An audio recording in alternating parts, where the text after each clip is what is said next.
Frères et sœurs bien-aimés, ce temps qui nous est donné aujourd'hui pour méditer sur la parole de Dieu, il a comme fil conducteur, si on veut trouver comme une trame entre les différentes lectures, le fil conducteur de la prière. La première lecture qui est assez amusante, où on voit notre ami Abraham en train de négocier. Et peut-être certains parmi vous ont des métiers qui amènent à négocier. Là, c'est une négociation avec Dieu lui-même. Et il dit, ben voilà, Sodome est ce qu'elle est, mais s'il y a 50 justes, 30 justes, jusque 10 justes, est-ce que tu sauveras? Au fond, à travers ce passage du livre de la Genèse, eh bien, on voit comment dans la prière, on obtient et on ouvre le cœur de Dieu. Parce qu'il s'agit bien de ça, de frapper au cœur de Dieu pour obtenir. La prière nous est difficile et comme les disciples à Jésus, nous disons aussi au Seigneur, apprends-nous à prier. On voit bien la difficulté si l'un ou l'autre a commencé une vie d'oraison, c'est-à-dire cette prière silencieuse. On voit tout de suite 1000 idées qui nous viennent. Ah oui, tiens, faut que je fasse telle course, tiens, j'ai oublié telle autre chose, faut que j'appelle un tel. On voit bien que dans la vie de prière, il y a une difficulté de se remettre en Dieu et de laisser Dieu agir en nous par son Esprit Saint. Parce qu'au fond, c'est ça la vie de prière. La vie de prière, ce n'est plus nous qui agissons, sinon le fait de décider de prier, mais une fois qu'on s'est mis en prière, on laisse le Seigneur lui-même agir. C'est une certaine mort, au fond. Alors que dans notre société activiste, basée beaucoup sur l'efficacité, bien, on voit au contraire que c'est le fruit de nos actes et on enchaîne action après action. Là, dans la prière, eh bien, c'est pas nous qui avons les clés de la rencontre, c'est Dieu qui a les clés de la rencontre. Et c'est pour ça, c'est une certaine Pâque, mourir pour ressusciter avec le Christ, c'est une certaine mort à nous-mêmes. Alors, il faut, et c'est vrai que c'est un combat, la prière. C'est un combat parce qu'on a toujours quelque chose de mieux à faire. Et au cœur même de la prière, on se dirait, oh, tiens, si j'étais dans tel endroit ou dans tel autre, eh bien, je serais certainement plus utile. Combien de personnes, par exemple, ne comprennent pas la vie contemplative, la vie monastique, dans un Carmel, chez les frères ou sœurs de l'ordre de Cîteaux, les bénédictins, les grandes traditions monastiques, on ne les comprend pas. Mais pourquoi ces personnes-là, au fond, ne vont pas aider les pauvres? Pourquoi est-ce que ces personnes-là ne vont pas soulager les miséreux? Bien précisément, et on le verra au ciel, combien les monastères, ce sont les poumons vraiment de notre monde, ces colonnes sur lesquelles s'appuie notre monde pour être soutenu par la prière. Nous sommes ce que nous sommes grâce à la prière des autres. Et puis, on le verra certainement, ce sera la prière d'une grand-mère pour ses enfants ou petits-enfants, ce sera la prière d'un ami, ce sera la prière d'un époux, ce sera la prière qui nous aura valu la grâce d'être en communion pour toujours avec le Seigneur. Prenons conscience que si nous sommes là aujourd'hui, d'autres ont prié pour nous pour pouvoir être avec le Seigneur en communion. Nous ne sommes pas seuls. Et c'est précisément ça la définition du croyant. Le croyant, c'est celui qui n'est jamais seul. Nous sommes un corps. Et à travers la première lecture, eh bien, avec Abraham, on voit que l'on intercède pour le Seigneur, on intercède pour les pécheurs, tous ceux qui sont loin de Dieu. C'est Saint Dominique, lorsqu'il était en prière, pendant des heures entières, eh bien, s'adressait dans un cri au Seigneur, mais qu'adviendra-t-il, Seigneur, des pécheurs? Qu'adviendra-t-il de ceux qui se détournent de toi? Ce souci que l'on a de prier les uns pour les autres, non seulement de penser, parce qu'on dit souvent, moi je penserai à toi. C'est bien, penser, mais c'est pas la pensée ne sauve pas. C'est la prière qui sauve. Autre chose de dire je pense à toi, autre chose je dis je prie pour toi. Et on voit bien que on n'est pas du tout dans le même registre. Et à tel point que Mère Teresa, par exemple, non seulement elle disait je vais prier pour vous, mais elle s'arrêtait et séance tenante, elle dit prenons un temps de prière, tournons-nous vers Dieu ensemble. Pas seulement je vais prier pour vous après, non, là, maintenant. Parce que quand on est face au Seigneur dans la prière, il y a une communion, une grâce. Quand 2 ou 3 sont réunis en mon nom, eh bien moi, je suis là, au milieu de vous. Nous avons foi en cette parole de Jésus, parce que nous avons foi en sa personne. Et donc, on voit bien que dans la première lecture, cette négociation avec Dieu pour laisser Sodome survivre, ou dans Sodome laisser survivre ceux qui sont justes, c'est-à-dire ceux qui sont ajustés à Dieu, ceux qui ne s'en sont pas détournés, eh bien on voit bien qu'il y a comme cette insistance qui est reprise dans l'Évangile. Dans l'Évangile, c'est bien ça, même Jésus nous parle de sans gêne. Il faut être audacieux dans notre prière, il faut demander.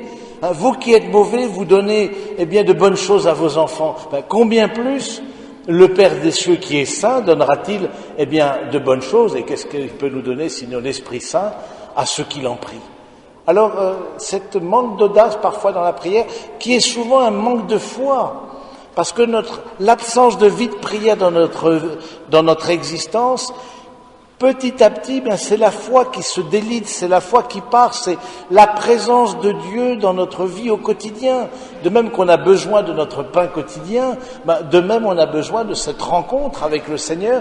Et combien le temps des vacances, le temps de l'été, est un temps favorable pour ce temps de rencontre, un temps de contemplation. On est en général plus, en tout cas pour les citadins, plus en contact avec la nature, où on prend plus de temps pour la rencontre avec l'autre.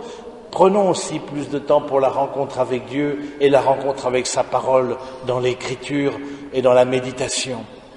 Demandons au Seigneur vraiment et pour puiser des forces, parce que c'est ça, se reposer. Se reposer, c'est notre cœur n'a de repos tant qu'il ne demeure en toi. Se reposer, c'est se remettre en Dieu et redécouvrir en Dieu sa source. Alors que le monde agit par distraction, Dieu agit par attraction. Il nous attire, et il nous attire dans la prière, pour pouvoir dire aussi que ce que nous sommes et que la fécondité de notre vie, elle doit en grande partie à la place qu'on a laissée à la prière. Mais on voit bien que c'est un combat. C'est un combat pour vous, pour nous, prêtres, pour nous qui nous sommes consacrés au Seigneur dans la vie religieuse et sacerdotale. C'est un combat. Figurez pas que c'est plus facile quand on a été appelé au sacerdoce ou à la vie religieuse, pas du tout. Et on voit bien qu'il y a différentes formes de prière dans la vie d'un consacré, la prière liturgique, à travers la prière de l'office, la prière de la messe, là on fait son prie, la prière silencieuse dans l'oraison, et que notre prière soit justement comme une respiration, comme ce moment où on décharge le fardeau, où on remet tout dans les mains de Dieu, où on s'abandonne et on fait confiance. Parce que c'est ça. Mon Père, je m'abandonne à toi, fais de moi ce qu'il te plaira. Cette grande prière de Charles de Foucault. Mais ayons cette audace. Et on voit bien qu'aussi, ce qui nous coûte dans la prière, parfois on n'y arrive pas, c'est qu'on ne fait pas assez confiance à l'amour de Dieu. On n'a pas assez cette certitude que Dieu nous aime. On doute, au fond, mais si je m'abandonne à lui, qu'est-ce qui va se passer? Qu'est-ce qui va, entre guillemets, me faire?